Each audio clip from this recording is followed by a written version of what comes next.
Hello class, welcome back बच्चों। तो बेटा अब हम 4th यूनिट स्टार्ट कर रहे हैं मैक्रो इकोनॉमिक्स की। बेटा यूनिट का नाम है बैलेंस ऑफ पेमेंट। और बेटा इस यूनिट में हमने 2 चैप्टर पढ़ने हैं। सबसे पहले चैप्टर का नाम है बेटा फॉरेन एक्सचेंज और बेटा सेकंड वन का नाम है बैलेंस ऑफ पेमेंट। यूनिट का नाम भी बैलेंस ऑफ पेमेंट है और हमारे पास जो सेकंड चैप्टर है इस यूनिट में उसका नाम भी बैलेंस ऑफ पेमेंट है। लेकिन हम पहले फर्स्ट चैप्टर पढ़ेंगे foreign exchange rate. Foreign exchange rate की बात करनी है। बेटा चैप्टर बहुत इंटरेस्टिंग है, मजेदार चैप्टर है और फॉरेन करेंसी के बारे में कुछ ना कुछ जानने को मिलेगा आपको। तो बेटा सबसे पहले आप सामने देख रहे हैं बेटा कुछ चीजें हम समझेंगे, फिर नोट्स बनाएंगे साथ साथ। बेटा सब चैप्टर का नाम ही फॉरेन एक्सचेंज से रिलेटेड है बेटा, तो सबसे पहले फॉरेन एक्सचेंज की बात ही पढ़ लेते हैं।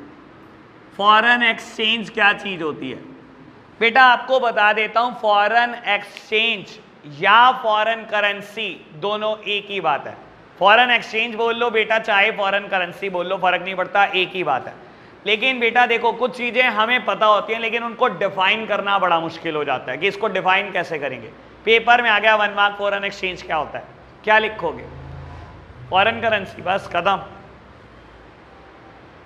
यही तो सोचना है बेटा बाबू। तो हमें क्या करना है, चीजों की डेफिनेशन बहुत आराम से बहुत ढंग से सीखनी है।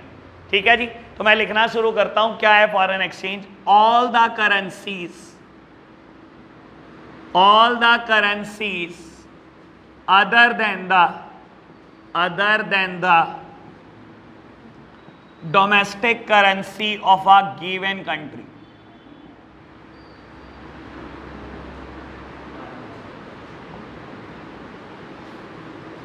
लो बच्चों सामने देखना बेटा।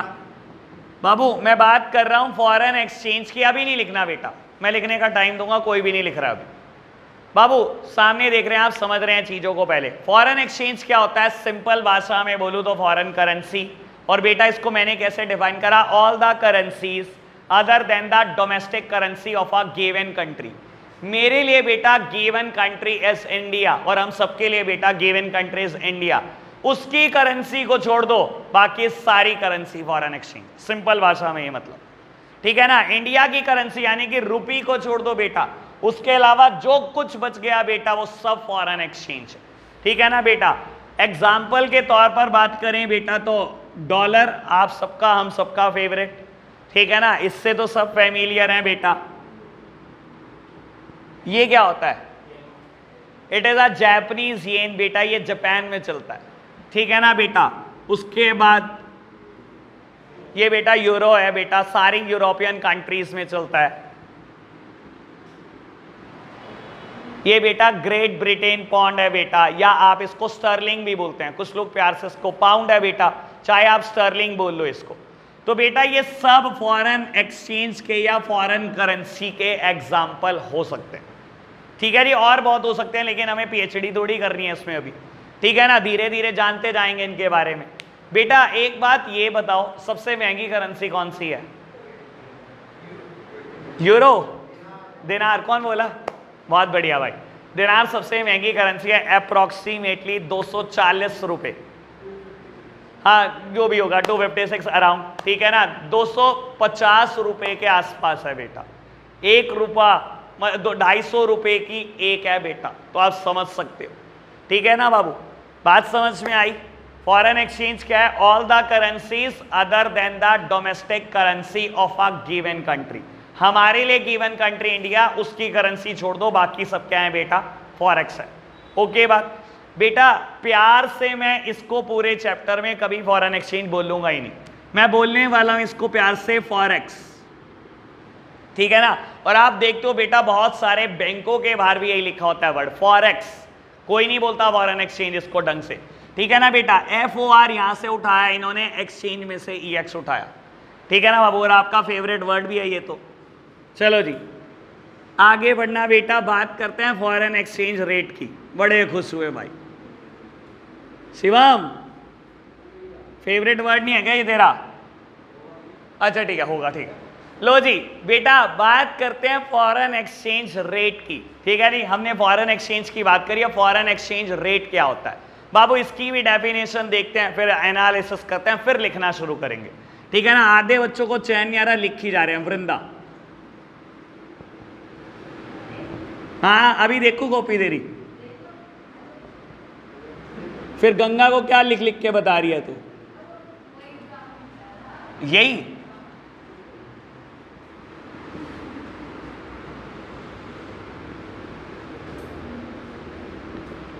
लो बच्चों, बेटा हम ना इन दोनों में डिफरेंशिएट नहीं कर पाते। पेपर में पूछता है ये चिपका कर आते हैं, ये पूछता है ये चिपका देते हैं। ये फॉरेन एक्सचेंज रेट क्या होता है? It is the rate at which one currency is exchange for the other.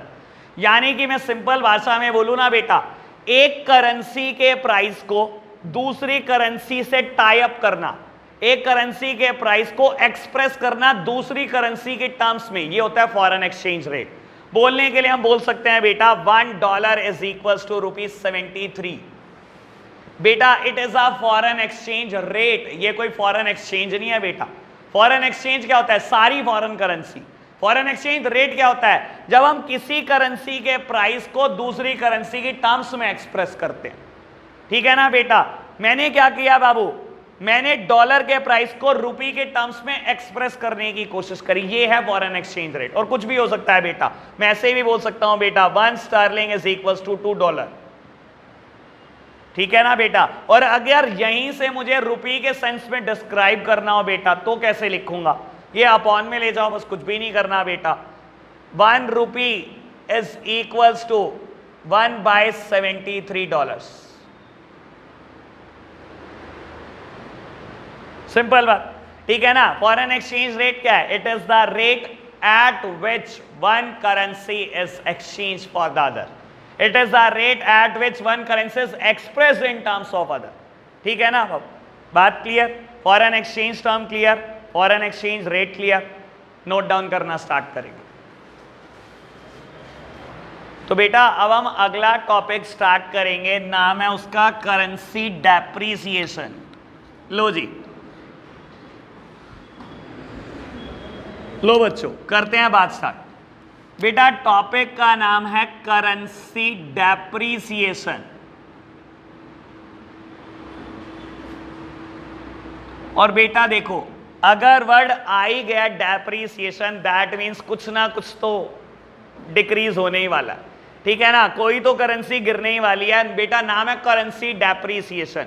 Depreciation अपने आप में बड़ा नेगेटिव वर्ड है बेटा, किसी डिक्रीज को दिखाने की कोशिश करता है, ठीक है ना बेटा। चलो पहले इसके बारे में लिखते हैं, फिर समझेंगे।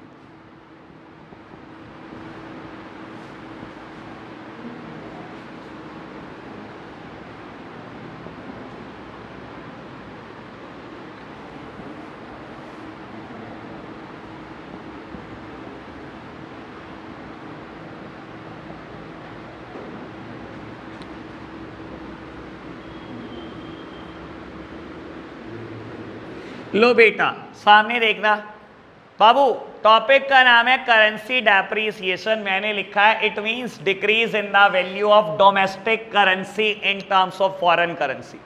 जब डोमेस्टिक करेंसी का दाम गिर जाए इन टर्म्स ऑफ फॉरेन करेंसी, तो उसको डेप्रिसिएशन बोलते हैं। मैं एक स्टेटमेंट लिखूंगा, मुझे बताना क्या करेंसी डेप्रिसिएशन है। बेटा ये ऑप्शन नंबर 1 है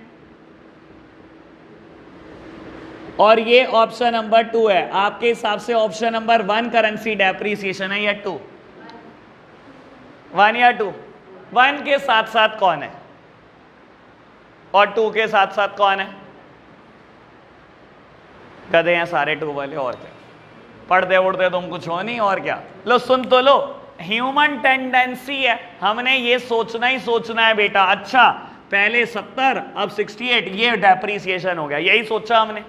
ओ भाई साहब सुन तो लो, पहले $1 70 रुपए का मिलता था, आज $1 खरीदने जाऊंगा तो उसके लिए 72 रुपए देने पड़ेंगे बेटा। डेप्रिसिएशन क्या हुआ? यहां आपकी करेंसी की वैल्यू गिर गई है बेटा। यहां तो बेटा कितनी एप्रिशिएट होगी करेंसी। पहले $1 खरीदने जाता था तो 70 रुपए देता था, आज 68 देता हूं। मेरी करेंसी मजबूत हुई है या वीक हुई है? थोड़ी स्ट्रांग हुई है ना यहां पर करेंसी बेटा। तो बेटा करेंसी डेप्रीसिएशन ये है, टीचर्स को पता बड़ा होता है बेटा। एग्जांपल ये देते हैं करेंसी डेप्रीसिएशन, सुन लो बहुत आराम से बेटा बात को। मैंने क्या लिखा, it means decrease in the value of domestic currency in terms of foreign currency. एक और एनालिसिस लिख देता हूं, that means domestic currency is less valuable, domestic currency is less valuable and hence more of it is required to buy foreign currency.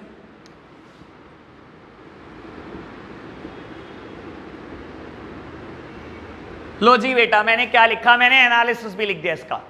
Babu currency depreciation का मैंने दूसरा analysis लिख दिया, that means domestic currency is less valuable. आपकी जो domestic currency है हमारे लिए रुपी बेटा, उसकी वैल्यू कम हो गई है and hence more of it is required to buy forex. उसकी ज्यादा यूनिट चाहिए आज फॉरेक्स को बाय करने के लिए। पहले 70 रुपए में $1 आ जाता था, आज 72 रुपए में आता है बेटा। आपकी डोमेस्टिक करेंसी लेस वैल्यूएबल हो गई है and hence more of it is required to buy forex. ये ज्यादा चाहिए आज की तारीख में किसी फॉरेन एक्सचेंज को बाय करने के लिए। समझ आई बात? करेंसी डेप्रीसिएशन क्या है बेटा? Decrease in the value of domestic currency in terms of foreign currency. That simply means बेटा domestic currency is less valuable and hence more of it is required to buy forex. ठीक है जी, चलो एक काम करते हैं, बहुत अच्छे से सोचना शुरू करेंगे बेटा। करेंसी डेप्रीसिएशन का इंपैक्ट क्या आएगा, एक्सपोर्ट बढ़ेंगे या इंपोर्ट? मैं ये बता रहा हूं दोनों में से एक चीज बढ़ेगी। एक्सपोर्ट बढ़ेंगे या इंपोर्ट, ये बता दो क्या बढ़ना चाहिए। सोचना है बस बेटा, मुश्किल बात नहीं, सोचो।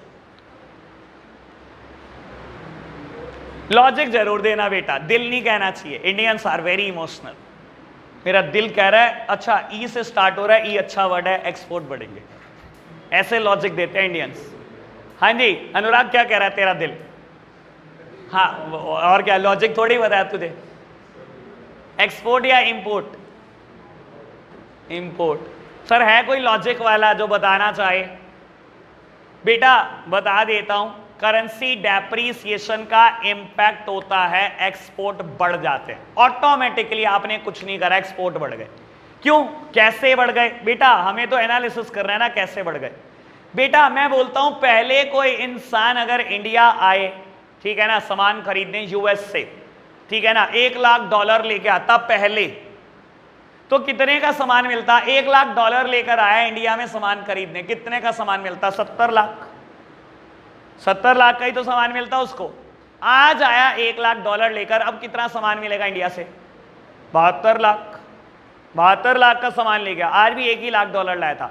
With the same amount of dollar now you can buy more commodity from India. Same amount of dollar से अपने आप बेटा, पहले 70 लाख का सामान जाता था, 72 लाख का जाने लगा। हमारे एक्सपोर्ट बढ़ गए, किसी ने कुछ करा, किसी ने भी कुछ नहीं किया। समझ में आया बेटा इंपैक्ट क्या है? जब भी करेंसी डेप्रीसिएशन होगा automatically export will rise. Statement जरूर लिखनी है। With the same amount of forex now you can buy more commodity from domestic country या नेशनल कंट्री। ठीक है जी बेटा, मैं स्टेटमेंट लिखवाऊंगा अभी आपको। ठीक है जी, अभी आप फिलहाल इतना नोट डाउन करना शुरू करो। लिखो बेटा, स्टेटमेंट लिखो। With the same amount of foreign currency या फॉरेक्स, जो भी आप लिखना चाहो, with the same amount of foreign currency you can buy more commodity from India, bracket में लिखना domestic country. With the same amount of foreign currency you can buy more commodity from India, bracket में domestic country, you can buy more commodity from India, bracket में domestic country। बात clear हुई बेटा? ठीक है ना, पेपर में question है ये, मैं पक्का बोल रहा हूं। ठीक है, चाहे 1 मार्क में क्यों ना है बेटा, पक्का आएगा कि इंपैक्ट क्या करेंसी डेप्रीसिएशन का। ठीक है जी, चलो जी बाबू नेक्स्ट टॉपिक करेंगे, ठीक है ना, लेकिन बेटा आपके पास ये फैसिलिटी नहीं है, ये फैसिलिटी सिर्फ मेरे पास है। करेंसी एप्रिसिएशन है टॉपिक का नाम, और अब आप देखना बेटा कितनी जल्दी जल्दी होगा।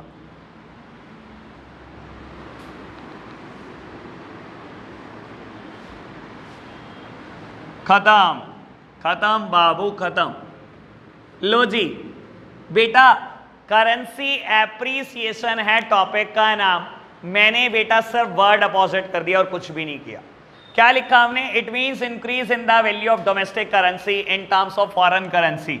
अगेन बेटा इंक्रीज का मतलब क्या है? $1 पहले 70 का था, आज 72 का हो गया, ये इंक्रीज है क्या? फिर वो ह्यूमन टेंडेंसी लगाना ना शुरू कर देना बेटा, ये इंक्रीज नहीं है बेटा, इंक्रीज 68 हो जाना है बेटा। बाबू सोचो ना, पहले डॉलर खरीदने के लिए 70 पे करते थे, आज 68 पे करते हो। आपकी डोमेस्टिक करेंसी थोड़ी स्ट्रॉन्गर हो गई है बेटा, एप्रिशिएट हो गई है, ठीक है ना। इट दैट सिंपली मींस बेटा domestic currency is more valuable and hence less of it is required to buy foreign currency. Simple बात, सारी अपोजिट कर दी। इसका इंपैक्ट क्या होगा? इंपोर्ट बढ़ जाएंगे, मैं खुद बता रहा हूं। कोई मेरे को लॉजिक के साथ एक्सप्लेन करेगा? मैं खुद बता रहा हूं, लेकिन पढ़ना आना चाहिए ना, बात यह है। हाँ जी बताओ।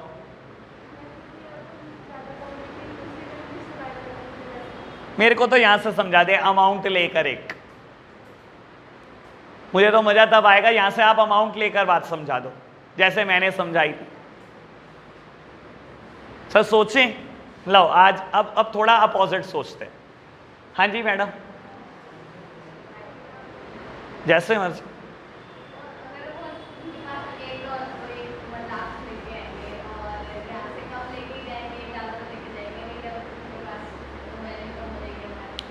एग्जाम्पल यहां से फिगर लेकर देखो, सुनो, अगर मैं पहले 70 लाख रुपए लेके जाता था यूएस, तो सामान लेकर आता था $1 लाख का। अगर आज 70 लाख ले जाऊं तो 1 लाख से कुछ ज्यादा आएगा, लगभग बोल दूं तो $1,09,000 का सामान आ जाएगा। करके देख लेना कैलकुलेट, ठीक है ना बेटा। With the same amount of domestic currency now you can buy more commodity from foreign country, ठीक है ना बेटा। With the same amount of rupee you can buy more commodity from US. पहले भी 70 लाख लेकर जाते थे, $1,00,000 का सामान मिलता था। आज अगर 70 लाख ले गए ना तो बेटा $1,09,000 का सामान मिल जाएगा, लगभग बोल रहा हूं मैं, तो 1 लाख से कुछ ज्यादा ही मिल जाएगा बेटा। समझ आई बात? आप इसको नोट करो, मैं स्टेटमेंट लिखवाता हूं फटाफट से। बेटा स्टेटमेंट लिखना फटाफट से। With the same amount of domestic currency, with the same amount of domestic currency you can buy more commodity from foreign country. You can buy more commodity from foreign country. तो बेटा आज के लिए इतना ही रखते हैं, बाय बाय।